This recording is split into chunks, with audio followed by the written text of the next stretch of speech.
Olá, telespectadores, bem-vindos novamente ao programa CPLP na GMN. Como já sabemos, este programa tem como objetivo apresentar-vos as últimas informações ocorridas na comunidade dos países de língua portuguesa.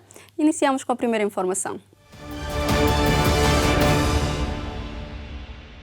O diplomata timorense José Ramos Horta considera que Timor-Leste necessita de mais condições para aderir à ASEAN.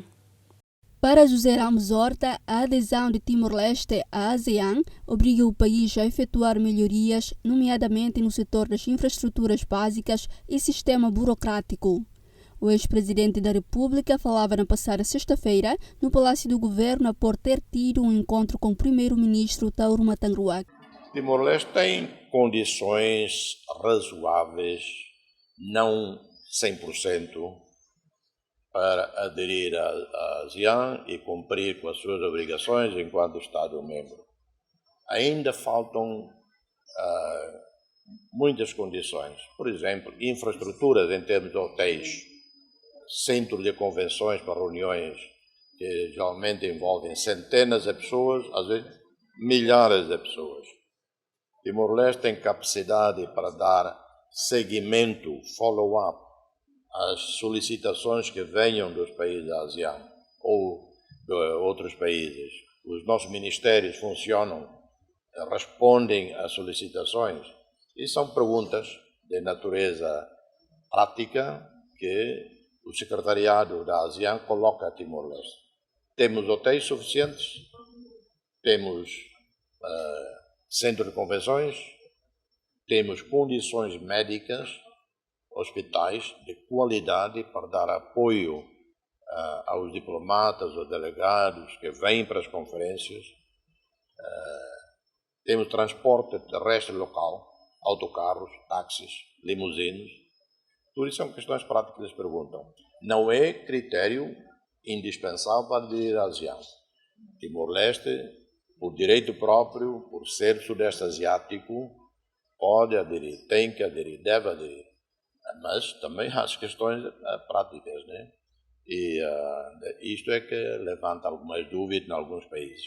Também o ministro dos Negócios Estrangeiros e Cooperação, Dionísio Babo, disse que o processo de adesão de Timor-Leste à ASEAN constitui uma das prioridades do atual governo.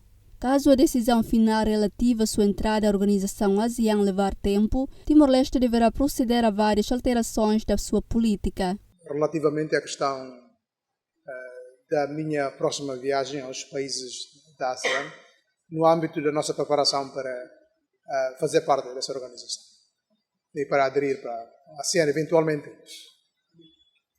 Como tinha dito, eu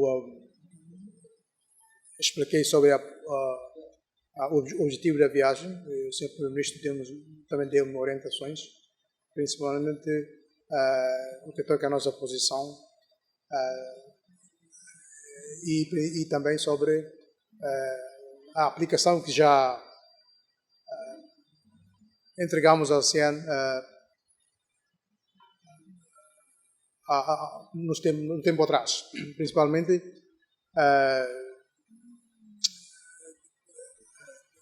com esse encontro pretende também para focar na questão da nossa firmeza de continuar a priorizar a ASEAN como uma das prioridades do programa de governo e esperamos que podemos ter já uma decisão positiva e final da ASEAN sobre essa adesão. Caso correr mais tempo, segundo a nossa consulta com o Sr. Primeiro-Ministro, podemos dizê-los que olha, nós não, como um país soberano, respeitamos a vossa decisão, mas para levar mais tempo e para Timor-Leste continuar a cumprir todos os seus deveres, mas depois nada se tem positivamente da parte deles a responder, eu acho que para nós seria melhor revisitar ou reorientar a nossa política de fazer parte dessa organização.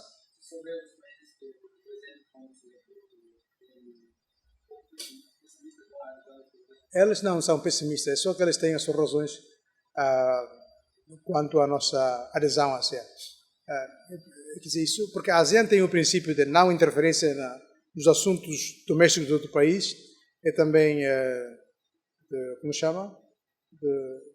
Tem o direito a vetar qualquer seja a decisão tomada, mesmo que seja tomada por outros países, mas só um a vetar, isso pode ser inválido. E a voz de um país vale para dizer que Timor-Leste pode ou não pode entrar, caso os outros não considerem, dizem ao contrário. Por isso, nós vamos fazer isso claro mesmo. Se não aceitar, olha, vamos revisitar e reorientar a nossa política sobre a adesão à ASEAN. Recorde-se que o processo de adesão de Timor-Leste à ASEAN teve o seu início em 2011. Durante este período, foram realizadas inúmeras reuniões.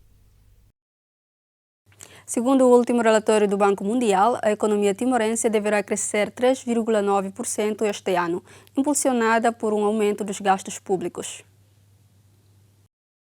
O relatório econômico do Banco Mundial prevê que a contração dos últimos 2 anos deverá ser revertida este ano e nos próximos. A previsão é de um aumento de 4,9% do PIB em 2021, impulsionado por mais gastos públicos e maior consumo privado.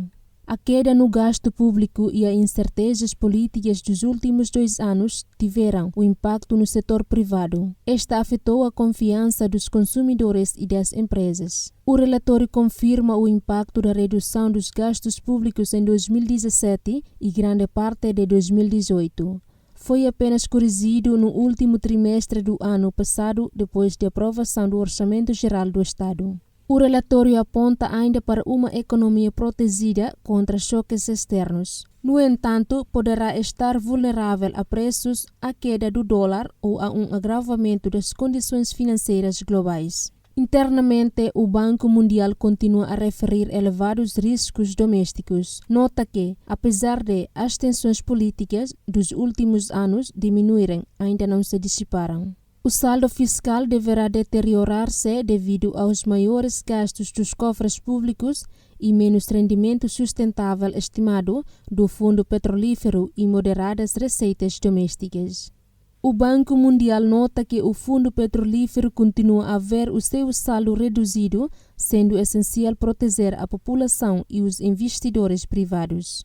Esta situação pode ser colmatada com a eventual produção dos campos de Greater Sunrise. Poderá também ser colmatada com melhorias na qualidade do gasto público, que pode ter efeitos positivos na economia. O estudo refere que, entre 2017 e 2018, o crescimento econômico negativo contribuiu para uma divergência em relação às tendências regionais. As ativistas moçambicanas defenderam que a extradição de Manuel Chan deve levar as instituições moçambicanas a responsabilizar os suspeitos no caso das dívidas ocultas. Paula Monzane, membro da organização Fórum de Monitoria do Orçamento, destaca a importância de instituições moçambicanas efetuarem diligência para responsabilizar as pessoas envolvidas no caso das dívidas ocultas. Um grande impacto, eu acho que é uma grande reviravolta para o caso. Começamos a ter não só evidências, mas declarações de culpabilidade, o que é extremamente importante para avançar este caso. Surgem, entretanto, algumas dúvidas. Será que, na eventualidade dos outros 2 acusados, que neste momento lutam contra a extradição para os Estados Unidos, na eventualidade dessa extradição não acontecer, até que ponto é que as autoridades de justiça da Grã-Bretanha irão acusá-los aqui em Londres? Surgem também dúvidas bastante sérias em relação à responsabilização do Credit Suisse e da Privinvest. Ficou confirmada com esta declaração que o Credit Suisse tem responsabilidades, não é? Que tem falhas sérias no sistema financeiro, nas suas políticas, nos seus procedimentos e que, portanto, deve ser responsabilizado. Ficou também confirmado com esta declaração de culpa de que a Priminvest tem que ser responsabilizada. E nós não sabemos neste momento, como Fórum de Monitoria e a Monitoria do Orçamento, que instituições, que jurisdições é que irão acionar os processos legais contra as entidades, não apenas contra os indivíduos, contra os banqueiros, porque eu acho que este nível de responsabilização está bastante bem avançado, mas ficamos preocupados com a ausência ou indício de responsabilização das entidades, como o Credit Suisse, o VTB e a Priminvest. Como Fórum de Monitoria do Orçamento, interessa-nos ter a maior informação possível, interessa-nos que este caso seja resolvido, interessa-nos que os moçambicanos não paguem esta dívida fraudulenta. A vária informação que temos deste caso sugerem e mostram com provas que este caso é de natureza fraudulenta desde o princípio. E nesta perspectiva tínhamos esperança que a extradição do Sr. Chang para os Estados Unidos fosse trazer mais informação para o caso. Entretanto, é também um desafio para Moçambique, uma vez ele voltando a Moçambique, se voltar, portanto ainda há a possibilidade do governo americano, portanto, disputar a decisão. Se Manuel Chang voltar a Moçambique, é importante que Moçambique, e tanto que o governo e Estado mostre que está sério neste caso, que não está só a impressionar para as eleições, mas que está sério e que vai fazer as devidas diligências para dar a informação necessária, de forma a responsabilizar as pessoas envolvidas e até recuperar os ativos que podem pagar esta dívida comercial. O ministro da Justiça da África do Sul, Michael Massuta, anunciou ter decidido que o ex-ministro das Finanças moçambicano, Manuel Senge, será extraditado para enfrentar julgamento pelos seus alegados crimes em Moçambique. Massuta referiu que o alegado crime está relacionado com a contração de dívidas, resultando em inúmeras fraudes. Ativistas moçambicanos defenderam que a declaração de culpa da antiga banqueira Detelina Subeva, a justiça norte-americana, poderá incriminar o Credit Suisse nas dívidas ocultas em Moçambique. Para Denise Naburete, o Credit Suisse tem responsabilidades por apresentar falhas no sistema financeiro, nas suas políticas e nos seus procedimentos. Eu acho que é uma grande reviravolta para o caso. Começamos a ter não só evidências, mas declarações de culpabilidade, o que é extremamente importante para avançar este caso. Surgem, entretanto, algumas dúvidas. Será que, na eventualidade dos outros dois acusados, que neste momento lutam contra a extradição para os Estados Unidos, na eventualidade dessa extradição não acontecer, até que ponto é que as autoridades de justiça da Grã-Bretanha irão acusá-los aqui em Londres? Surgem também dúvidas bastante sérias em relação à responsabilização do Credit Suisse e da Priminvest. Ficou confirmada com esta declaração que o Credit Suisse tem responsabilidades, não é? Que tem falhas sérias no sistema financeiro e nas suas políticas, nos seus procedimentos e que, portanto, deve ser responsabilizado. Ficou também confirmado com esta declaração de culpa de que a Priminvest tem que ser responsabilizada. E nós não sabemos neste momento, como Fórum de Monitoria e a Monitoria do Orçamento, que instituições, que jurisdições é que irão acionar os processos legais contra as entidades, não apenas contra os indivíduos, contra os banqueiros, porque eu acho que este nível de responsabilização está bastante bem avançado, mas ficamos preocupados com a ausência ou indício de responsabilização das entidades como o Credit Suisse, o VTB e a Previnvest. No entanto, no âmbito da legislação contra o crime de branqueamento de capitais, uma investigação criminal viria a ser abandonada por concluir que o capital não era de origem ilegítima. Nenhuma das entidades respondeu aos vários pedidos oficiais da Lusa para comentar o caso. A Câmara Municipal de Loures, Portugal, criticou a ausência de resposta das instituições do Estado no realojamento das famílias que habitavam num antigo paiol em Sacavém. Esta habitação sofreu um incêndio no passado domingo. Há 4 dias que 37 pessoas, entre as quais 17 crianças, pernoitam no ginásio do quartel dos bombeiros voluntários de Sacavém. O incêndio que deflagrou no antigo paiol, junto à Quinta do Mocho, no concelho de Loures, deixou os desalojados apenas com as roupas do corpo e o desespero como companhia. A Segurança Social e a Câmara que recolheu-nos para aqui. Segundo a Segurança Social, a sacar nossa identificação, começou a talvez intimidar pessoas, dizendo, olha, vocês já, uma vez assim, cada um começar a alugar sua casa, prestar, que raio, como é que é possível? Como é que nós vamos alugar a casa se não temos dinheiro, não temos roupa, não temos nada, nem nada de limpeza, utensílio, nada, não temos nada. Como é que vamos alugar a casa? Nós ainda trabalhamos, fizemos desconto. Eu sou doente, tenho aparelho, mas eu faço desconto, eu trabalho. Ele está a esperar para a gente morrer primeiro, depois que é para poder fazer alguma coisa para a gente. Eu não consigo mais, não tivemos tempo de tirar nada. Meu filho não tinha nada, material escolar queimou, documento queimou, tudo queimou. A minha filha foi para ir salvar a mochila. O polícia tinha que mandar ela aí, porque não tinha tempo para tirar nada, porque foi fogo de repente. Nós não temos apoio de governo, nós não temos apoio imigrante, nós não temos apoio de ninguém, é só a Câmara que está na cara. A Câmara critica precisamente a ausência de resposta das instituições do Estado, apelando a que seja encontrada uma solução transitória para que se possa, com tempo, trabalhar no realojamento em habitações definitivas. Não podemos aceitar que esta situação continue por muito mais tempo.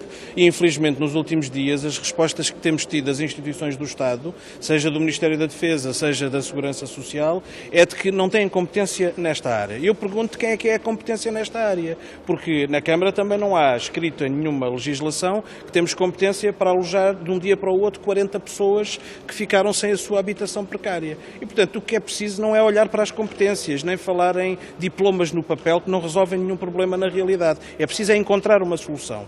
E eu diria que, sendo o Ministério da Defesa o proprietário daquela infraestrutura e, como disse, há muitos anos avisado da situação que ali estava e havendo inúmeras instalações do Ministério da Defesa já desativadas ou com capacidade para poderem ser utilizadas para alojar com mais dignidade estas pessoas, essa solução tem que ser encontrada. A condição socioeconómica destas famílias não comporta arrendar uma casa, mesmo com um apoio inicial, num mercado de arrendamento como existe neste momento. Portanto, falar disso e fingir que se está a tratar de uma solução é esconder o problema. É um bom retrato esta situação das condições em que o nosso país vive e, sobretudo, nas áreas metropolitanas em matéria de habitação. Não há resposta para a habitação das pessoas carenciadas, não há resposta no mercado de arrendamento e não há resposta na habitação pública disponível para acolher situações como estas. Além do apoio a esta situação de emergência, o autarca de Loures reclama ainda uma resposta no realojamento e na desocupação de todo o paiol, uma vez que ainda lá permanecem 29 pessoas a viver em condições precárias. Na segunda-feira, as 14 famílias agora desalojadas serão recebidas pelo Presidente da República, Marcelo Rebelo de Sousa. Combater a guerra civil de Angola pode ter terminado em 2002, mas continua a existirem milhares de minas subterrâneas em todo o território.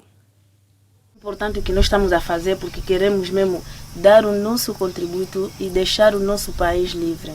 A nação do sul da África ainda é um dos países mais minados do mundo, com cerca de 90 milhões de metros quadrados ainda contaminados. O projeto 100 Mulheres na Desminagem, apoiado pela ENI, está a trabalhar para mudar esta situação e capacitar as mulheres. A Halotras é a maior organização humanitária de remoção de minas do mundo. Já a ENI financiou esta iniciativa em Angola para permitir que dezenas de mulheres deem a sua contribuição para o seu país. Para além do conhecimento que a Elo me deu, estou muito agradecida por me adquirir mais outro conhecimento, porque não sabia na verdade o que é a desminagem.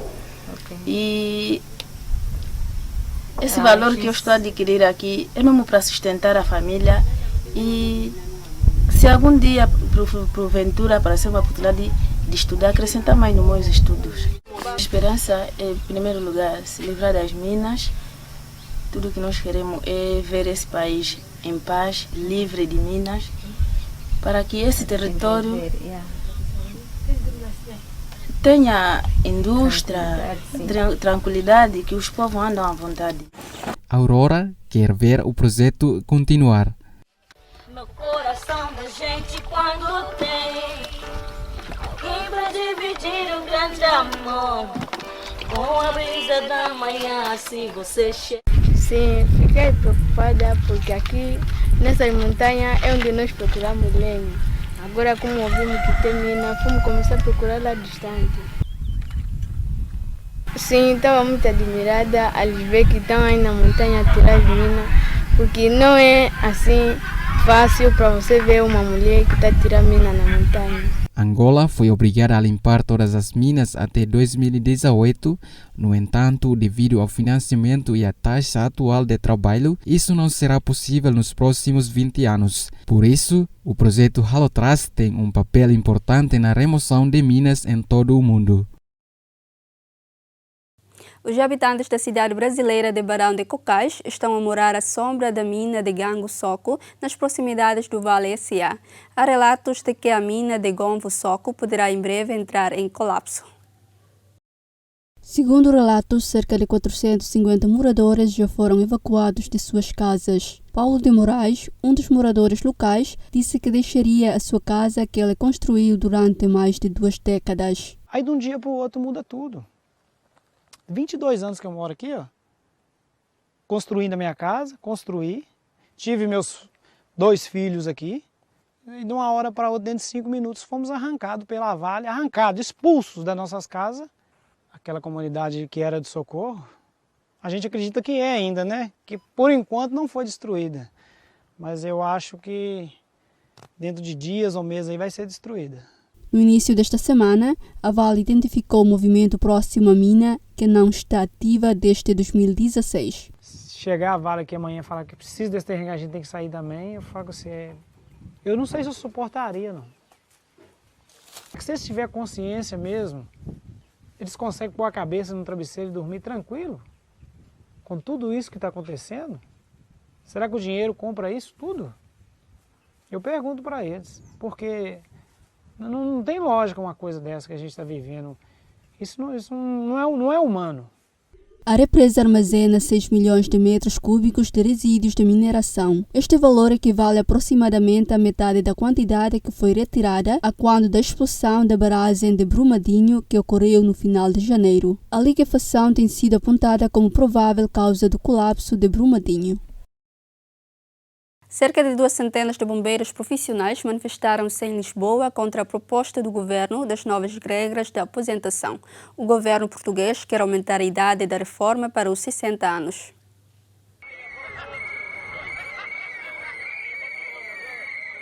Cerca de 200 de bombeiros de todo o país manifestaram-se em frente ao Parlamento contra o decreto-lei aprovado a 9 de maio e que estabelece a aposentação aos 60 anos. Saíram apetrechados com cartazes, faixas e apitos, determinados a fazer com que as reivindicações fossem ouvidas. Na dianteira, um bombeiro numa cadeira de rodas e um carro onde se via um caixão no topo com a mensagem do socorro direto para o caixão. Marcharam em luta pela dignidade da profissão. O governo diz que o diploma faz jus a estes profissionais, mas os bombeiros discordam. A nossa profissão tem que comportar com cargas demasiado elevadas relativamente aos incêndios, ou seja, temos que transportar material que é pesado, temos que enfrentar condições muito adversas e não é com 55 ou 60 anos que nós conseguimos efetivamente fazer um socorro em condições. De facto, esta profissão é uma profissão de desgaste e de risco que não me vejo a trabalhar aos 60 anos, pelo menos na atividade operacional, como combate aos incêndios e toda a atividade inerente aos bombeiros. 55 anos é o limite de idade para a reforma reivindicado pelos bombeiros. Não querem prestar um socorro em cadeira de rodas e reclamam uma carreira igual às forças e serviços de segurança. Antes do protesto, o secretário de Estado da Proteção Civil deitou por terra as pretensões dos bombeiros e disse que o regime aprovado acaba com as penalizações de uma aposentação mais cedo e que os equipara às forças de segurança. Mais uma vez, os bombeiros não ficaram convencidos. Os bombeiros profissionais não são super-homens e aos 50 anos muitos de nós não podem prestar socorro. Se não houver esta retificação, a situação do socorro, sem qualquer demagogia, vai gradualmente sendo colocada em causa nos municípios onde há bombeiros profissionais. Não querem apenas ser lembrados quando o país está a arder. Dizem que a profissão é de rápido desgaste e por isso merecem uma reforma mais cedo. Decidiram fazer barulho à porta da Casa da Democracia, na esperança de que o som dos apitos leve o Parlamento a repensar a carreira dos bombeiros municipais e sapadores. Também em Portugal, vários sindicatos de bancários manifestaram-se à porta da Assembleia Geral do BCP. Os manifestantes reclamam a reposição imediata dos cortes nos salários entre 2014 e 2017 e aumentos.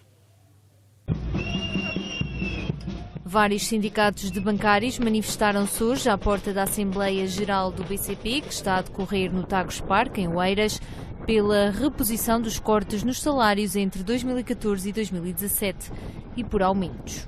Estamos a reivindicar duas coisas. Que haja atualização dos salários em 2018, uma vez que este é o único banco que não o fez, e os trabalhadores reformados e os pensionistas do BCP estão desde 2010 sem qualquer atualização das suas cláusulas de expressão pecuniária. Segundo, estamos a pedir, e vamos fazê-lo dentro da Assembleia Geral, que sejam devolvidos no mais curto espaço de tempo as verbas que foram retidas aos trabalhadores. O facto do BCP querer estabelecer um apagão relativamente aos aumentos de 2018, para trabalhadores que não têm aumento há 10 anos que não têm aumentos, praticamente há 10 anos não têm aumentos. E em 2014 e 2007 foi subtraído rendimentos que tinham para, enfim, ajudar o banco que na altura precisava. E a administração do BCP, a atual administração do BCP, recusa-se a negociar, recusa-se a sentar à mesa, estabelecer um diálogo e concertação numa empresa como o BCP precisou dos sindicatos quando foi preciso chamá-los para assinar um memorando de entendimento. Pretendemos também a atualização das tabelas salariais e, em consequência disso, por não ter havido aumentos desde 2010, que afetou não só também os trabalhadores que estão no ativo, cerca de 17 mil reformados que o BCP tem, que porque não há aumentos de tabelas, não viu as suas pensões atualizadas. E essa é uma questão que queremos continuar a negociar com a administração e que está em cima da mesa e que não vamos desistir. Já Fernando Fonseca, do Sindicato Independente da Banca, disse à Lusa que relativamente a 2019 os sindicatos estão a negociar com o banco e que a negociação começou com 0,5%, já está em 0,6%, algo que faz com que o poder de compra dos trabalhadores esteja quase no zero. Os organizadores da manifestação estudantil pelo clima, ocorrida na passada sexta-feira, esperam cativar sindicatos para a realização de outro protesto. Está marcado para 27 de setembro uma greve geral.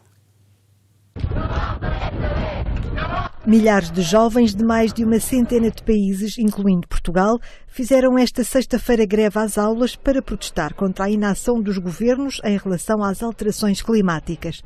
Têm de tomar medidas concretas para limitar a emissão de gases com efeito de estufa, que, segundo os cientistas de todo o mundo, estão a provocar alterações drásticas, graves e rápidas no clima da Terra.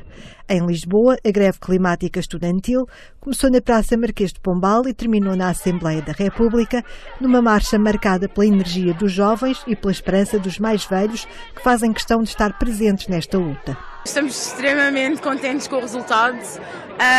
Estávamos um pouco com receio que não mobilizássemos tanto pessoal como mobilizámos a primeira greve.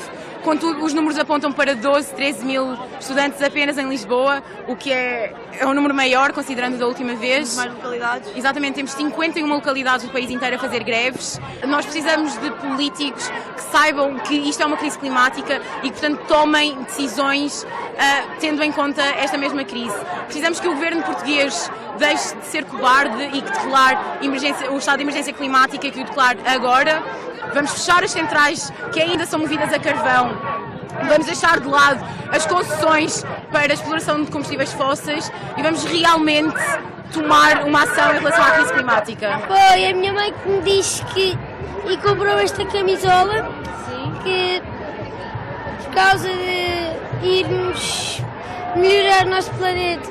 O que é que tu achas que devia mudar? Há alguma coisa que te incomode no planeta? É plástico. Nós não temos a ter respeito pela natureza, o ser humano. E então eu acho importante os meus filhos verem e participarem para que o planeta se torne um local melhor para eles. Estamos a assistir à extinção de muitos animais, estamos a lutar contra a natureza em vez de vivermos com ela, e então achei muito importante trazê-los hoje aqui. Eu acho sinceramente que está a haver uma onda de sensibilização e as pessoas estão a despertar para outra realidade. Estão a perceber que as coisas como estão neste momento não podem continuar, vai ter de haver uma alteração.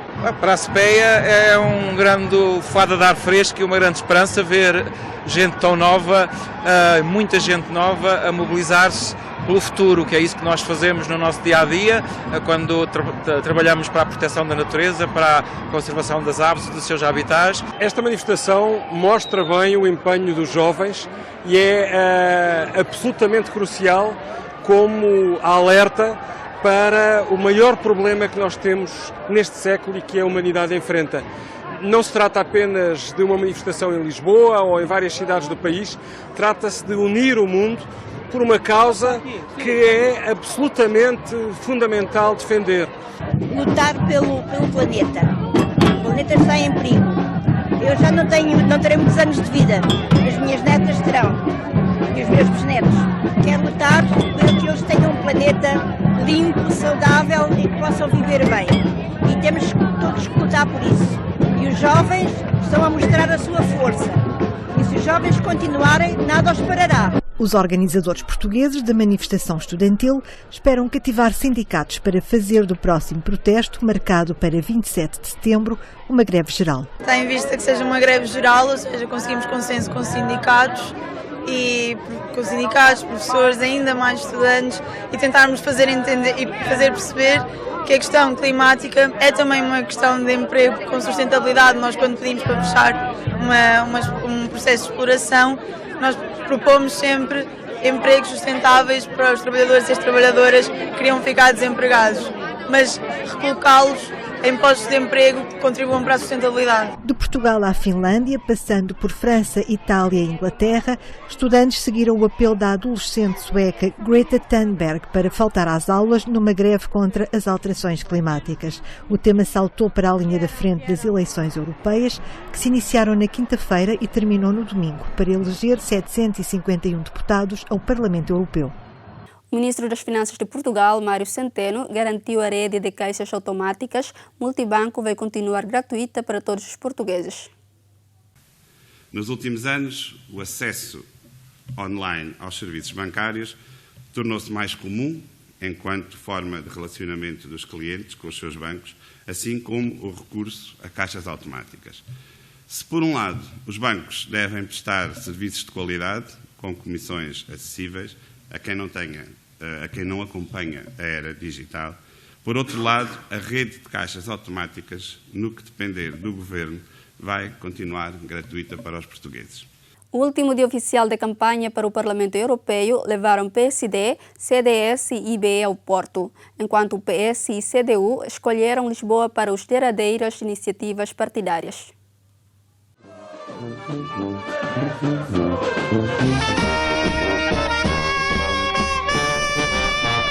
Viva o Partido Socialista! Viva! Viva o Partido Socialista! Viva!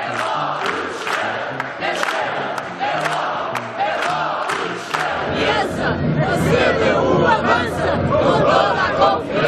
Foram 12 dias ao todo, 12 dias de campanha para as eleições europeias, mas 12 dias que facilmente se podiam confundir com campanha para as eleições legislativas nacionais. Entre rezas, muita música, apelos ao voto e alertas que as sondagens podem enganar, os candidatos dos partidos que estão representados no Parlamento Europeu percorreram as ruas do país na tentativa de conquistar o voto de cada português. Eu sinto uma confiança enorme, é só olhar para aqui, é só olhar para o que vocês não têm visto, que têm-me acompanhado em todo o país.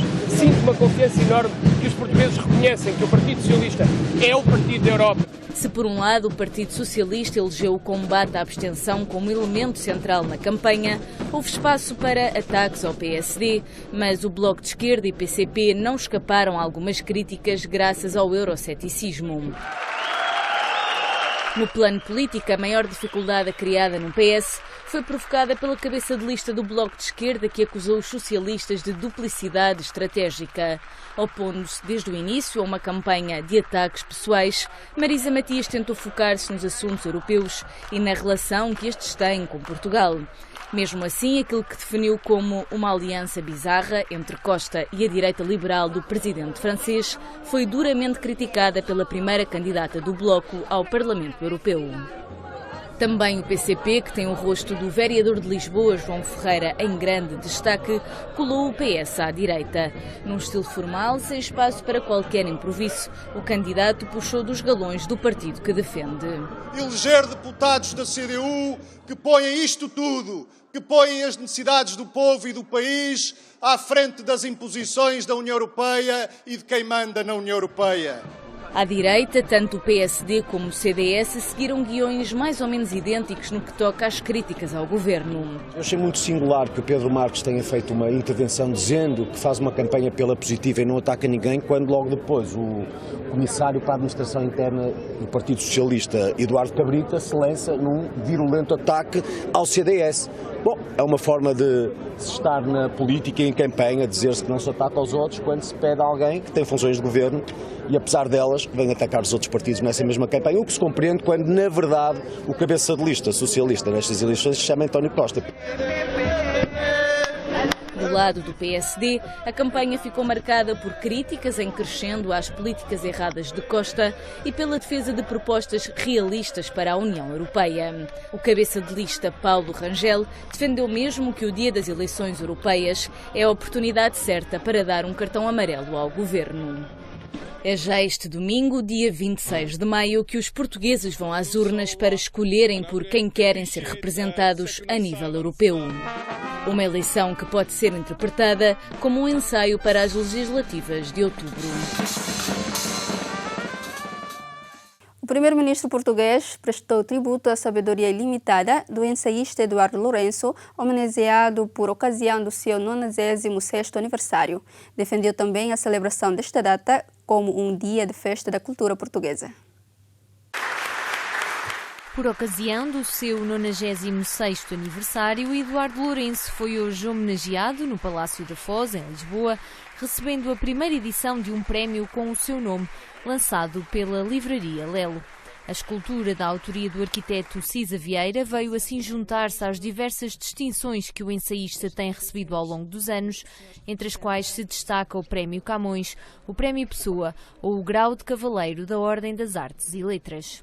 Além do antigo Presidente da República, Jorge Sampaio, e do Presidente da Câmara Municipal de Lisboa, Fernando Medina, também o Primeiro-Ministro, António Costa, marcou presença na cerimónia, sublinhando o privilégio de partilhar as reflexões de Eduardo Lourenço durante os Conselhos de Estado. Quase um século de vida tão exemplar, de travessia feita com os olhos abertos, de pensamento crítico e criador, merece a homenagem justa e veemente de Portugal e dos portugueses.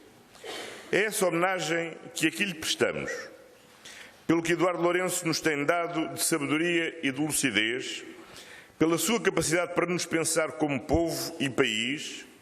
A data do seu aniversário merece ser celebrada como um dia de festa da cultura portuguesa. O professor, agradecendo aquilo que chamou de homenagem siderante, preferiu dedicar o seu discurso ao seu vitalício objeto de estudo, o papel de Portugal na história. Portugal, fiel até hoje, o seu destino.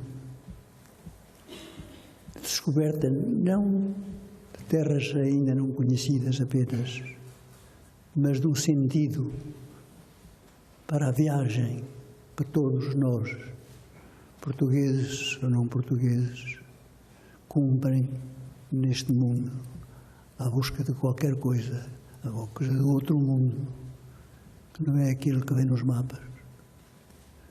Portugal viajou uma viagem por conta própria, em função de um sonho, e esse sonho não tem fim e não terá fim. Natural de São Pedro de Rio Seco, concelho de Almeida, distrito da Guarda, Eduardo Lourenço frequentou o curso de Histórico-Filosóficas na Faculdade de Letras da Universidade de Coimbra, onde se tornou professor assistente, cargo que desempenhou até 1953. Autor de vários livros e ensaios, em 2018 a sua obra O Labirinto da Saudade foi adaptada ao cinema por Miguel Gonçalves Mendes, estabelecendo uma viagem pelo interior da sua mente.